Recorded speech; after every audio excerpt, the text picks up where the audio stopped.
Bah écoutez, oui, je suis content parce qu'on avance bien dans la société là. On est en janvier 2017 et hier des gens ont manifesté contre l'IVG. Ah, ça fait du bien d'avancer, ça fait du bien. On a hâte qu'on débatte enfin de la place des femmes en général dans la société. Hein. Est-ce qu'on doit leur laisser présenter une émission de radio, par exemple, hein, surtout quand elles trouvent que Manuel Valls est un beau gosse. Voilà. Je pose la question. En attendant, procédons peut-être étape par étape si vous le voulez bien. Hier, c'était donc contre l'avortement. Belle manif hier qui s'appelait la marche pour la vie. C'est beau, hein, ça c'est beau, la marche pour la vie. On dirait un mélange de Christophe Maé et de Emmanuel Macron. Mais il y avait une autre ambiance. Ça c'est peut-être un autre projet. Excusez-moi. Par exemple, il y avait un dress code assez particulier. Explication. Aujourd'hui, le dress code c'était couleur qui jure. Couleur moche quoi en fait. Oui, voilà. Pourquoi faire une manif en couleur moche? Pour montrer une opposition, mais du coup, moi j'ai sorti les chaussettes. Voilà. Ah oui, des chaussettes moches. Voilà, c'est ça. Enfin, non, pas qui jure. Voilà, qui jure, voilà. Et moi, je jure que ce type de fringue est réservé normalement aux gens qui construisent des routes, hein, ou à Alex Vizorek quand il choisit ses chemises avec son copain daltonien.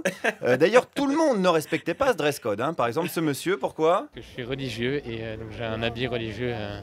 Je m'habille toujours en habit religieux. Il n'y a pas de soutane rose fuchsia quoi. C'est ça. C'est dommage ça, pourquoi il n'y en aurait pas d'ailleurs? C'est comme ça. Ah, mais moi je trouve ça dommage. Et je crois pas d'ailleurs que dans la Bible, c'est marqué qu'on oblige les curés à s'habiller en robe. Hein, petit coquinou, les curtons quand même au passage.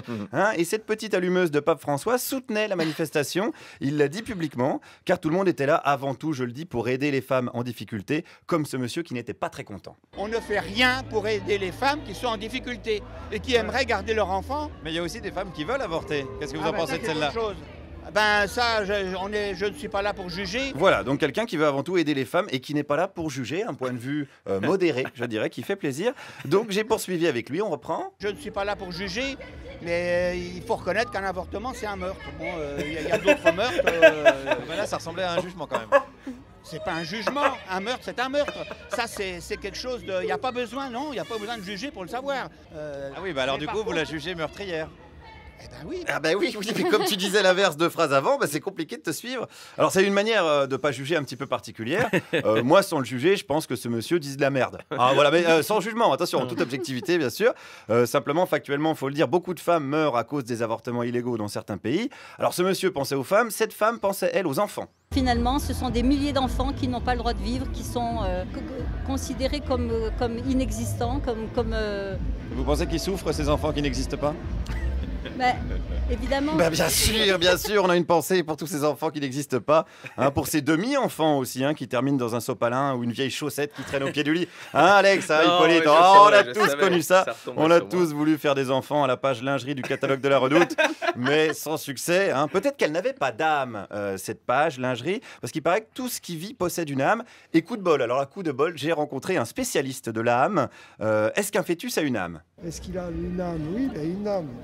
Puisqu'automatiquement, l'âme, c'est le principe organisateur de la matière. Alors, toutes les cellules ont une âme. On est sûr de ça?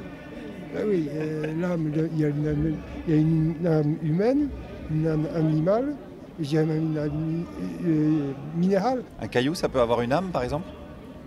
C'est une âme de caillou. Oui, je suis con aussi. Pas pourquoi je pose des questions. Alors, une âme de tractopelle, si vous êtes un tractopelle, ça marche aussi, ou de chaussettes, ou de chemise de Vizorek, tout ce que vous voulez. Mais essayons de répondre quand même à la question, peut-on tuer l'âme d'un caillou? En tant que oui, si vous le cassez, il n'y en a plus. Ah, si on le casse, il y en a deux? Si vous voulez, c'est plus la même. Est-ce que ça donne deux cailloux avec deux âmes différentes du coup?